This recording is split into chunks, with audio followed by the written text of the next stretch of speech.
જેમાં ભાઈઓને વધારે હું કન્સિડર કરીશ. એમનું એવું માનવું છે કે બિયર પીવાથી પથરી જતી રહે. એ સાચું છે? હા. લોકોમાં હજી પણ એવું કન્ફ્યુઝન હોય કે હવે મને પથરી છે કે કોઈ પણ દર્દીને પથરી છે તો એને ક્યાં જવું જોઈએ? યુરોલોજીસ્ટ પાસે જવું જોઈએ કે નેફ્રોલોજીસ્ટ પાસે જવું જોઈએ? એવું છે કે કિડનીની પથરીની સાઇઝ છે એ જ્યારે નાની હોય ત્યારે દવાથી નીકળી જાય. એટલે નેફ્રોલોજીસ્ટ અને યુરોલોજીસ્ટ બંને એની સારવાર કરે છે. જી. જે પથરી મોટી હોય, પેશાબના માર્ગમાં અડચણ કરતી હોય, એને કારણે કિડની ફૂલી ગઈ હોય, એમાં એવા થોડા દર્દીઓમાં ખાસ દૂરબીનની સારવાર કે સ્પેશિયલ એન્ડોસ્કોપિક ટ્રીટમેન્ટની જે જરૂર પડે કે PCNLની જરૂર પડે, એવી ખાસ સારવાર માટે યુરોલોજીસ્ટ છે એ એમના ઓપરેશનના સ્પેશિયાલિસ્ટ છે. જી બિલકુલ. હવે આ તમે સારવારની વાત કરો છો સર, ત્યાં એક વાત મારે એવી કહેવી છે. આમ તો આપણે અત્યારે ડ્રાય સ્ટેટમાં છીએ, ગુજરાતમાં છીએ, પણ તમે એમ કહો છો ને કે ઘણીવાર પોતાની રીતે દવા બનાવી લે.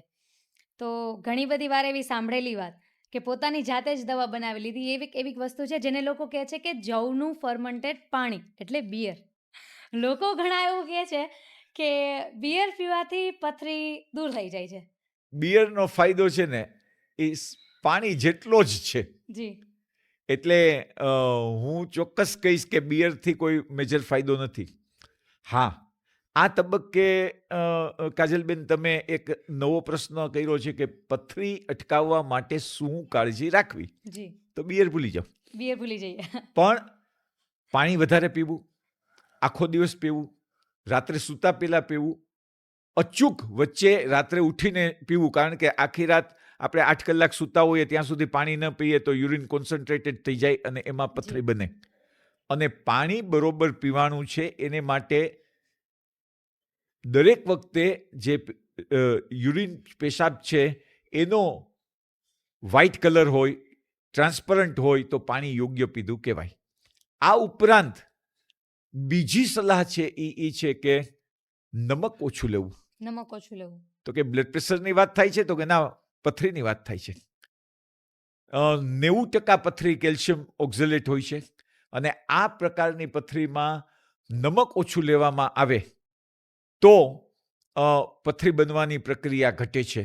એટલે જેમાં પણ નમક હોય, પાપડ, અથાણા, ફાસ્ટફૂડ, ઘણી બધી વસ્તુઓ, ઉપરથી મીઠું લેવું, સલાડમાં મીઠું લેવું, છાશમાં મીઠું લેવું, આ બધાથી આપણે દૂર રહેવું જોઈએ. અને ત્રીજી વસ્તુ એ કે લીંબુનો ઉપયોગ રોજ 1 થી 2 લીંબુ ઉપયોગ જો આપણે જમવામાં લઈએ તો એ પથરી થવામાં, પથરી મોટી ન થાય અને પથરી ન થાય એ પથરીને થતી અટકાવવા માટે આપણને ઉપયોગી બને તો લીંબુ એના માટે વધારે ફાયદાકારક છે. લીંબુ, નાળિયેર પાણી પણ અસરકારક છે, પણ હંમેશા ન મળે. જ્યારે લીંબુ છે એ હંમેશા મળી શકે છે. હંમેશા મળી શકે. તમે મને એક પ્રશ્નમાં એવું કીધું કે એ પ્રશ્નને આપણે જવા દઈએ, પણ મારે એનો ખરેખર જવાબ જોઈએ છે કે ઘણા બધા એવા લોકો છે કે જે સેલ્ફ સારવાર કરી નાખતા હોય, જેમાં ભાઈઓને વધારે હું કન્સિડર કરીશ. આમ તો નામ તો ના લેવાય, પણ સ્ટીલ કે એમનું એવું માનવું છે કે બિયર પીવાથી કિડનીમાં જે પથરી જે પણ હોય કે બિયર પીવાથી પથરી જતી રહે. એ સાચું છે? ના, એ સાચું નથી. બિયરથી જેટલો ફાયદો થાય છે એટલો જ ફાયદો સાદા પાણીથી થાય છે.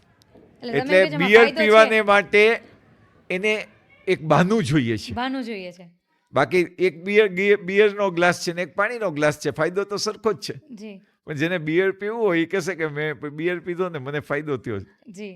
પણ પાણી પીશે તો એટલો જ ફાયદો થશે. એટલે તમારે વાતમાં, તમારા જવાબમાં એવી ઝલક છે કે બિયર પીવાથી ફાયદો તો થાય છે. ના, પાણી જેટલો ફાયદો થાય છે. પાણી જેટલો. હા, એટલે જો પાણીના ભાવમાં મળતું હોય તો એ ન લેવાય, કારણ કે એનો જે નુકસાન, એને જે એડિક્શન, એને લીધે જે લીવર ઉપર આડઅસર થાય છે એ પાણીથી નથી થતી.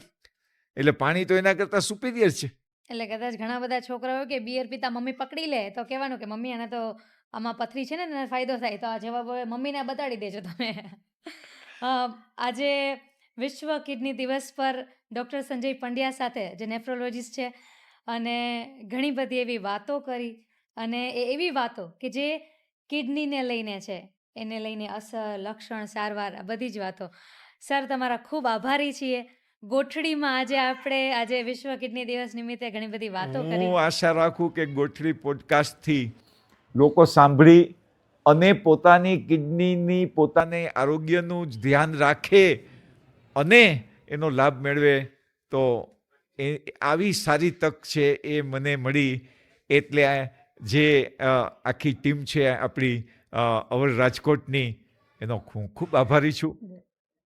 આખી ટીમ છે એ મારી સાથે કિડની અંગેની જનજાગૃતિના અભિયાનમાં સામેલ થઈ છે અને સાથે આપણે લોકોની કિડની તંદુરસ્ત રહે એને માટે જે આ પોડકાસ્ટ દ્વારા મહેનત કરી છે, તો હું આખી ટીમનો ખૂબ આભારી છું અને લોકોને ચોક્કસ આનો ફાયદો તમારી મહેનતને કારણે મળશે એનો મને આનંદ છે.